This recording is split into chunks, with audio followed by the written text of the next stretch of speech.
Avez-vous déjà regardé une de vos plantes préférées en vous disant qu'il était trop tard et qu'elle était bonne pour la poubelle? Attendez un instant avant de faire ce geste fatal. Aujourd'hui, je vais vous révéler comment ressusciter vos plantes, même celles qui semblent avoir rendu leur dernier souffle. Nous allons découvrir 5 engrais naturels incroyablement puissants qui se trouvent déjà dans votre maison et qui agissent instantanément. C'est la promesse de cette vidéo. Vous allez devenir le docteur miracle de vos plantes. Le plus surprenant dans tout ça? Oubliez les produits chimiques hors de prix vendus en jardinerie, car en réalité, ils font souvent plus de mal que de bien à une plante déjà affaiblie. La vraie magie se cache dans vos poubelles de cuisine. D'ailleurs, dites-moi tout de suite dans les commentaires, quelle est la plante que vous avez le plus de mal à garder en vie chez vous? Êtes-vous de l'équipe orchidée capricieuse ou du clan Ficus qui perd toutes ses feuilles? Partagez vos galères, nous allons régler ça ensemble. Pour bien comprendre comment nous allons réaliser ces miracles verts, il faut faire un petit retour aux sources. Depuis des millénaires, la nature fonctionne en circuit fermé. Avant l'invention des engrais industriels au début du XXe siècle, les plantes poussaient de manière luxuriante en se nourrissant exclusivement de la décomposition des matières organiques autour d'elles. Une plante est en fait une véritable usine chimique vivante. Pour fabriquer ses feuilles, ses tiges et ses racines, elle a un besoin vital et constant de 3 éléments majeurs: l'azote, le phosphore et le potassium. C'est le fameux trio que les jardiniers appellent NPK.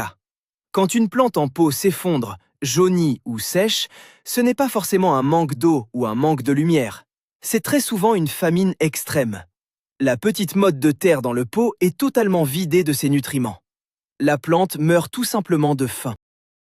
Notre mission aujourd'hui est d'apporter ces nutriments vitaux sous une forme liquide ou facilement assimilable, pour qu'ils soient absorbés par les racines en quelques heures seulement. Commençons par observer les signaux de détresse de vos plantes. Vous avez sûrement déjà vu ces feuilles jaunes et tombantes, ou peut-être des tiges toutes molles qui s'affaissent tristement sur le bord du pot. C'est le cauchemar de tout amateur de plantes d'intérieur. Souvent, nous pensons que la plante manque d'eau, alors nous l'arrosons encore plus. Mais c'est une erreur fatale. En réalité, une plante qui a l'air morte souffre très souvent d'une carence nutritionnelle sévère. La terre de son pot est totalement épuisée. Elle a mangé tout ce qu'il y avait à manger. Imaginez que vous deviez survivre en ne buvant que de l'eau du robinet pendant des mois. Vous finiriez par vous effondrer vous aussi. C'est exactement ce que vit votre petite amie verte. Pour illustrer cela, prenez l'exemple classique du pothos. C'est une plante réputée increvable. Pourtant, quand ses racines ne trouvent plus d'azote ou de potassium, ses feuilles jaunissent à une vitesse folle. La bonne nouvelle, c'est que ce processus est réversible. Même si la tige vous semble sèche, tant qu'il y a un tout petit peu de verre à la base, il y a de l'espoir. Nous allons voir comment relancer la machine interne de la plante en quelques heures seulement avec des ingrédients naturels. Mais avant de courir chercher notre premier ingrédient magique, il faut briser un mythe très tenace. Beaucoup de gens croient qu'une plante mourante a besoin d'un puissant engrais chimique acheté en magasin pour survivre. C'est totalement faux. En fait, donner de l'engrais chimique liquide à une plante à l'agonie, c'est comme donner un double expresso et des boissons énergisantes à une personne malade et déshydratée. Cela va créer un choc mortel. Les sels chimiques vont brûler les racines très fragiles qui tentent de survivre. C'est ce qu'on appelle la brûlure racinaire. Les engrais naturels, au contraire, agissent avec douceur, mais avec une efficacité redoutable. Ils nourrissent les micro-organismes de la terre. Ces petits organismes vont ensuite prédigérer les nutriments pour la plante. C'est un processus naturel et sans aucun risque de surdosage. Prenons un exemple concret pour bien comprendre. Si vous versez de l'engrais bleu fluo sur une orchidée fatiguée, ses racines vont devenir noires en 2 jours. Mais si vous utilisez les méthodes douces que nous allons voir, la plante va absorber exactement ce dont elle a besoin, à son propre rythme. C'est le grand secret des jardiniers professionnels pour les sauvetages extrêmes. Passons maintenant à notre premier sauveur miraculeux, qui est probablement déjà dans votre cuisine. Je parle bien sûr du marc de café. Ne jetez plus jamais ce trésor noir à la poubelle. Le marc de café est une véritable bombe d'azote naturelle. L'azote est l'élément principal dont les plantes ont besoin pour fabriquer des feuilles bien vertes et bien fermes. Quand une plante perd sa couleur, c'est l'azote qui lui manque en premier. En plus de l'azote, le café contient du magnésium et du potassium. C'est un cocktail revitalisant exceptionnel. Mais attention, il y a une méthode précise pour l'utiliser. Beaucoup de gens font l'erreur de vider directement le filtre à café encore humide sur la terre de leur peau. C'est une mauvaise idée. Le café humide va former une croûte très dure en séchant. Cette croûte va empêcher l'eau de pénétrer et va faire pourrir la surface. L'exemple parfait est celui d'un monstera qui s'étouffe sous une couche de café moisi. Pour éviter cela, il faut toujours faire sécher le marc de café à l'air libre sur une assiette pendant 24 heures.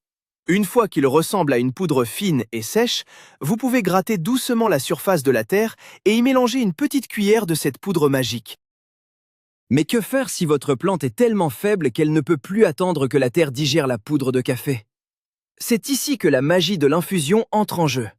Pour un résultat immédiat, nous allons préparer un thé de compost express avec ce marc de café. Prenez 2 grandes cuillères de marc de café bien sec.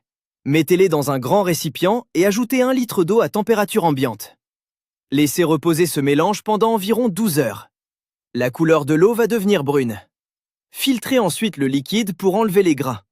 Vous venez de créer un élixir de résurrection liquide. Quand vous arrosez votre plante mourante avec cette eau, les racines boivent l'azote immédiatement. Il n'y a pas besoin d'attendre la décomposition.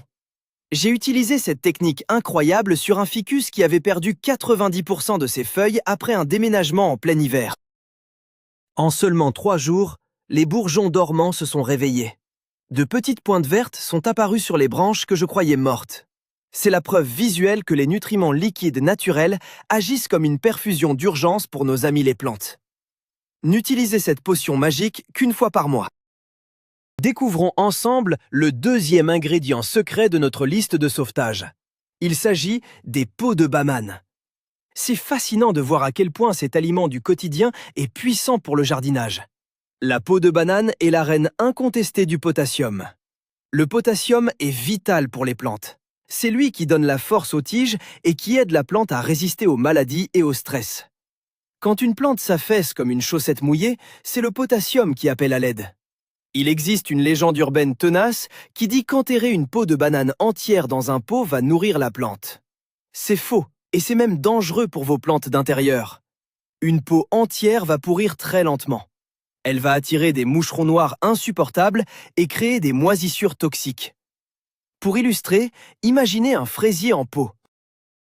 Si vous mettez une peau entière sous la terre, les racines vont fuir la zone de pourriture. La bonne technique est totalement différente. Il faut découper la peau de banane en de tout petits morceaux avec des ciseaux. Plus les morceaux sont petits, plus vite ils se transformeront en nourriture utilisable par les racines, sans attirer les vilains petits insectes volants dans votre salon. Pour obtenir un effet immédiat avec la banane, nous allons créer ce que j'aime appeler le sirop de la survie. Prenez vos petits morceaux de peau de banane et mettez-les dans un grand bocal en verre. Remplissez le bocal avec de l'eau claire et fermez-le bien. Laissez ce mélange infuser pendant 48 heures à l'abri du soleil. L'eau va devenir trouble et légèrement visqueuse. C'est tout à fait normal. Vous venez d'extraire tout le potassium pur, ainsi que du phosphore et du calcium. Retirez les morceaux de banane et utilisez cette eau magique pour arroser vos plantes affaiblies. Les résultats sont souvent spectaculaires sur les plantes à fleurs qui refusent de s'ouvrir. Prenez l'exemple d'un spathiphyllum, cette fameuse plante aux grandes fleurs blanches. Parfois, elle refuse de fleurir pendant des années et ses feuilles pendent tristement. Un seul arrosage avec cette eau de banane agit comme un véritable coup de fouet électrique. En moins d'1 semaine, les tiges se redressent fièrement vers la lumière. Le potassium a renforcé les cellules de la tige. C'est un engrais si doux que vous pouvez l'utiliser sans diluer le mélange. Pensez juste à préparer ce thé miracle chaque fois que vous mangez une banane à la maison. Maintenant, attaquons-nous à un problème très commun et découvrons notre 3e solution miracle. Vos plantes ont parfois des feuilles qui se déforment, qui s'enroulent sur elles-mêmes ou dont les bords deviennent bruns et secs. C'est le signe classique d'un grave manque de calcium. Et devinez ce qui contient près de 100% de calcium pur? Les coquilles d'œufs. C'est une véritable armure naturelle pour les cellules de vos plantes. Mais là encore, un mythe tenace doit être détruit. Écraser grossièrement des coquilles et les jeter sur la terre ne sert absolument à rien à court terme.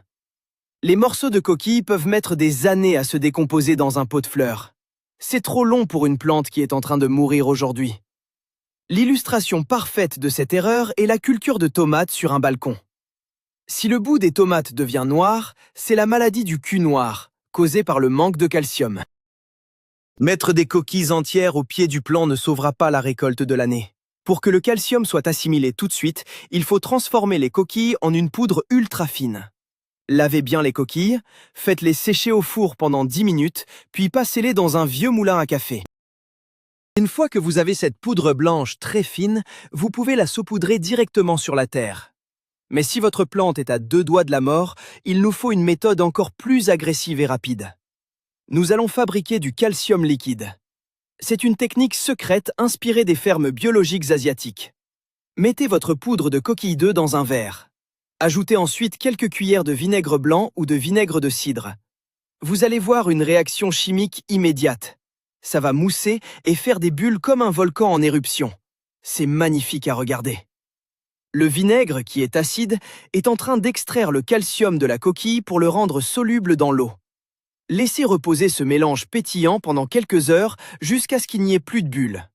Ensuite, prenez une seule cuillère à café de ce liquide magique et mélangez-la dans 1 litre d'eau pure. Ne mettez surtout pas le liquide pur sur la plante. Avec cette eau enrichie, arrosez votre plante malade. L'exemple d'un pélargonium desséché par le soleil de l'été est frappant. En buvant ce calcium soluble, ces nouvelles feuilles sortiront parfaitement formées et robustes. Vous venez de sauver une vie avec vos déchets de petit déjeuner. Avançons vers notre 4e astuce, qui est souvent totalement ignorée. Regardez dans votre panier à légumes. Ces pelures d'oignons dorés ou rouges que vous jetez systématiquement sont en réalité des trésors d'antioxydants. Elles contiennent du fer, du cuivre, du potassium, mais surtout de la quercétine. La quercétine est une molécule incroyable qui stimule la croissance des racines de manière spectaculaire. Si la partie visible de votre plante meurt, c'est souvent parce que les racines en dessous sont pourries ou trop faibles. Beaucoup pensent que l'odeur de l'oignon va infester la maison. C'est un mythe total. Une fois préparée, la solution à base de pelures d'oignon ne sent presque rien et l'odeur disparaît de la terre en moins de 10 minutes. Pour bien comprendre l'importance des racines, imaginez une grande maison dont les fondations s'effondrent. Vous pouvez repeindre les murs tant que vous voulez, la maison tombera. C'est pareil pour les plantes. L'engrais aux oignons va reconstruire ses fondations. Prenez 2 grosses poignées de pelures sèches d'oignons jaunes ou rouges. Évitez l'intérieur de l'oignon, ne gardez que le papier sec qui l'entoure. Cette fine pellicule est le secret le mieux gardé des grands-mères pour les plantes. Voici comment transformer ces pelures de papier en une potion magique de réanimation. Mettez vos pelures d'oignon dans une grande casserole ou un grand bol qui résiste à la chaleur. Faites bouillir 1 litre d'eau propre.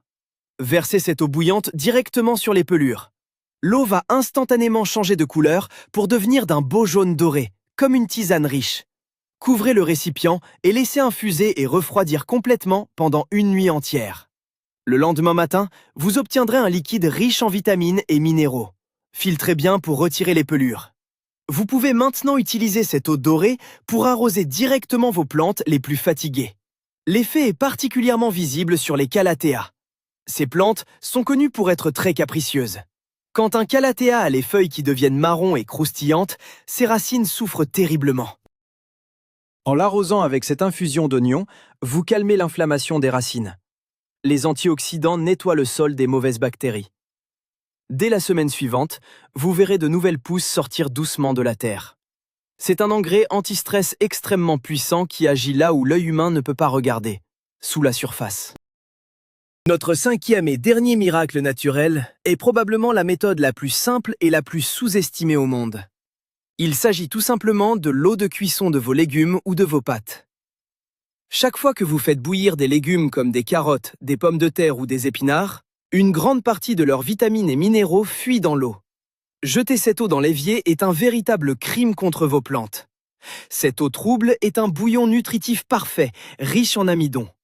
L'amidon agit comme un supercarburant naturel pour les bonnes bactéries qui vivent dans le terreau. Cependant, il y a un piège redoutable et un mythe dangereux à éviter. Si vous arrosez une plante avec de l'eau de cuisson salée, vous allez la tuer en quelques heures. Le sel est l'ennemi mortel des racines. L'exemple tragique d'un beau lierre tombant séché sur place après un arrosage à l'eau de cuisson des pâtes très salées est très courant. Pour utiliser cette méthode, il faut absolument cuire vos légumes ou vos pâtes sans aucun sel. Vous ajouterez le sel seulement dans votre assiette, après la cuisson. De plus, il faut impérativement laisser cette eau refroidir complètement. Arroser avec de l'eau chaude brûlerait instantanément votre plante pour de bon.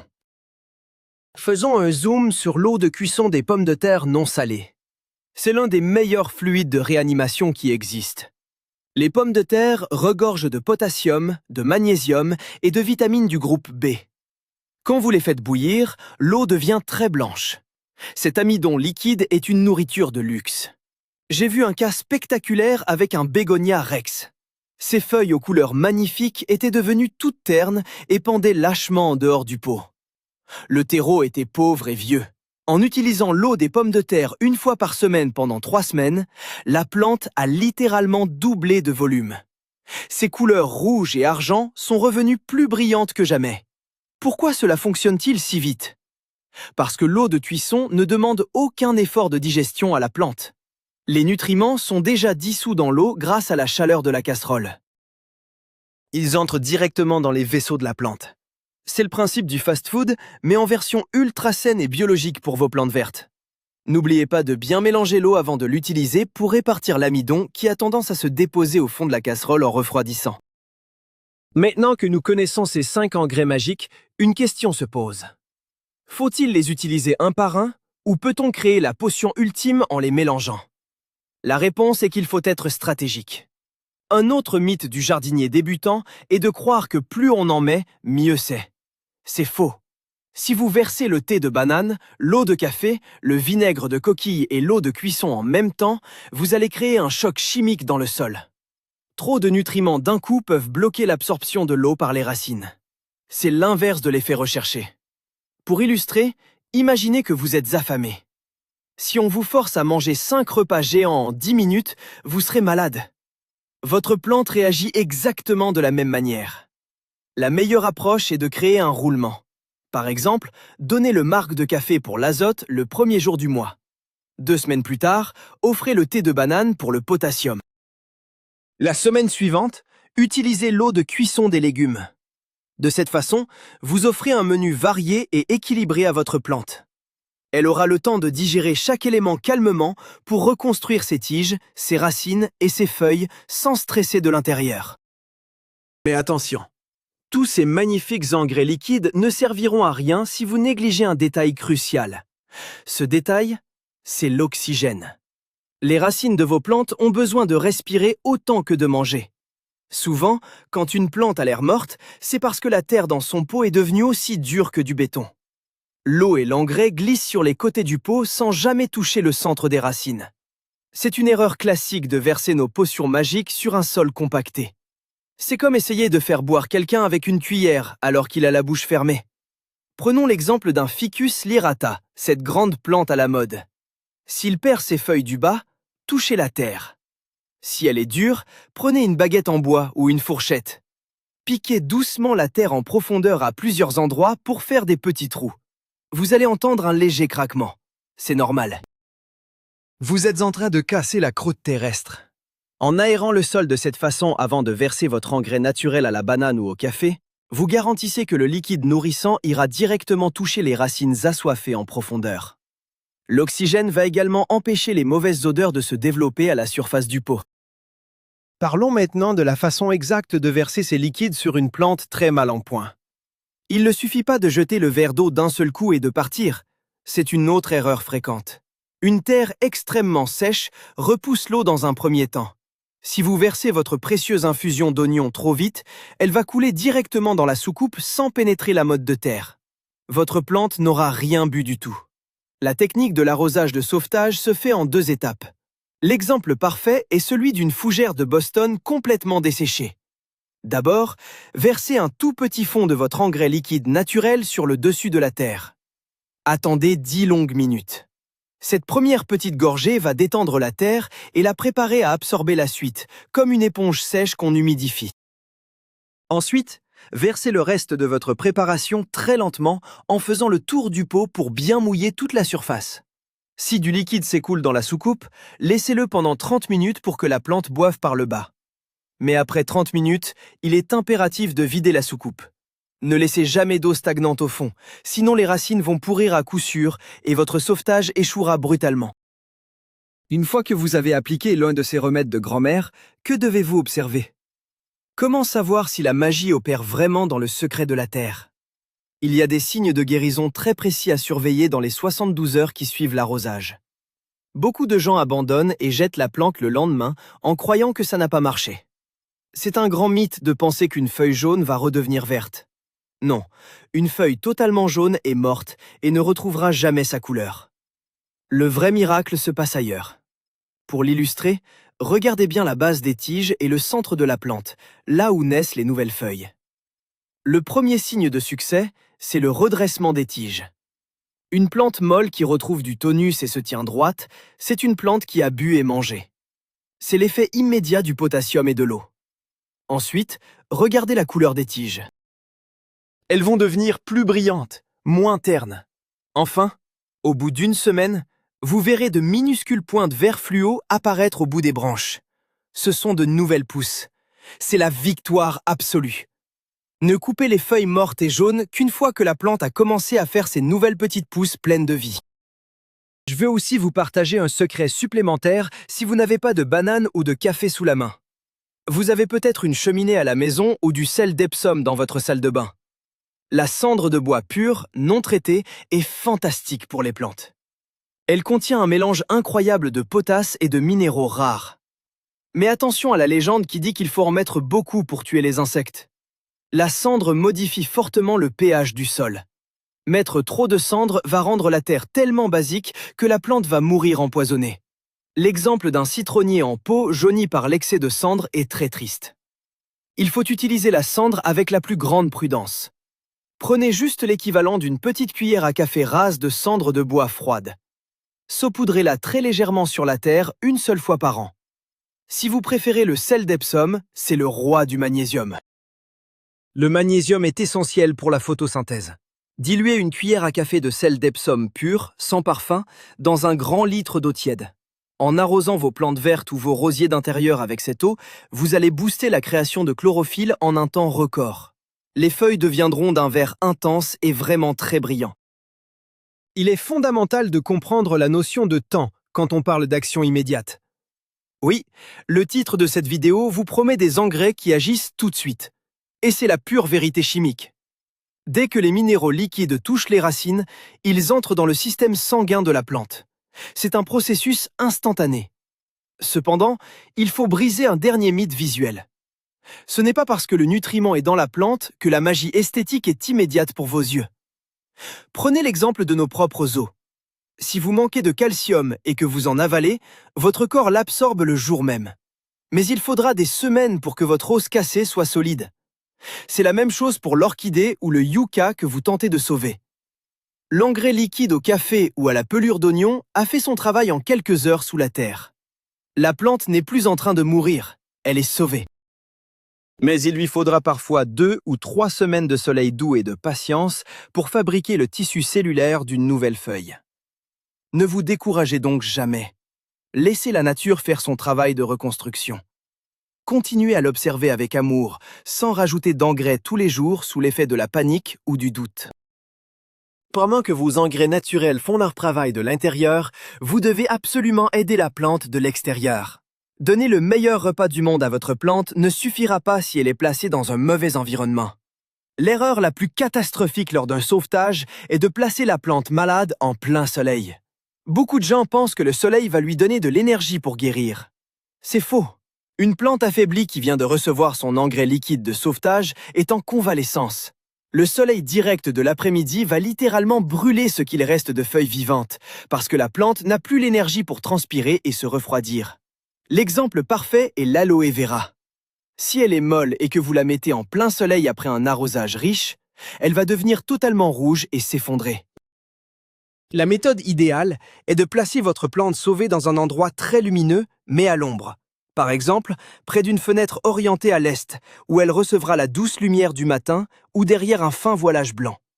Cette lumière douce, combinée à l'énergie de l'engrais à la banane ou au café, va déclencher la photosynthèse doucement, sans créer de stress supplémentaire pour les feuilles très fragiles. Pour terminer notre grand tour d'horizon des engrais miracles, il faut parler des saisons.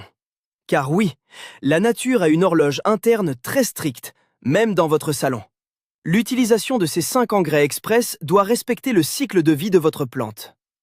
Le mythe du jardinage d'intérieur est de croire que parce qu'il fait chaud dans la maison en hiver, la plante pousse comme en été. C'est faux.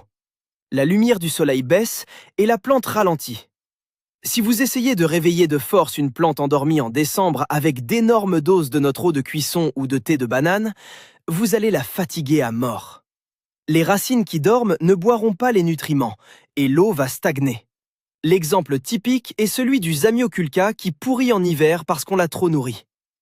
La règle d'or est simple.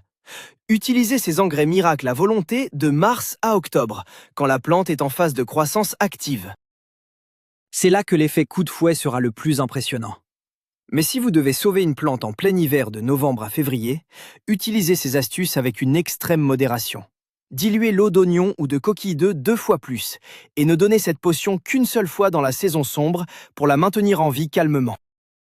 Voilà, la vérité est enfin rétablie. Vous avez maintenant entre les mains le pouvoir incroyable de ramener vos plantes à la vie, et le tout de manière totalement gratuite et naturelle. Ce qui est fascinant, c'est de réaliser que la solution était là, sous nos yeux, dans nos poubelles et nos casseroles de cuisine. En recyclant le café, les bananes, les œufs et les oignons, non seulement vous sauvez vos plantes d'intérieur, mais vous créez un véritable écosystème sain chez vous. Plus de produits toxiques, plus de dépenses inutiles, juste le génie pur de la nature qui reprend ses droits. Retenez bien la règle d'or. Agissez vite avec des infusions liquides. Ne mélangez pas tout en même temps. Et surtout, donnez du temps à la magie d'opérer. Merci infiniment d'avoir regardé cette vidéo jusqu'au bout. Si vous avez appris quelque chose de nouveau aujourd'hui, n'oubliez pas de vous abonner à la chaîne et de laisser un gros pouce bleu, ça nous aide énormément. Et avant de partir, j'ai une question pour vous. Lequel de ces 5 engrais naturels allez-vous tester en premier dès aujourd'hui? Le café, la banane ou l'eau de cuisson? Dites-le moi dans les commentaires, j'ai hâte de lire vos expériences et de discuter avec vous.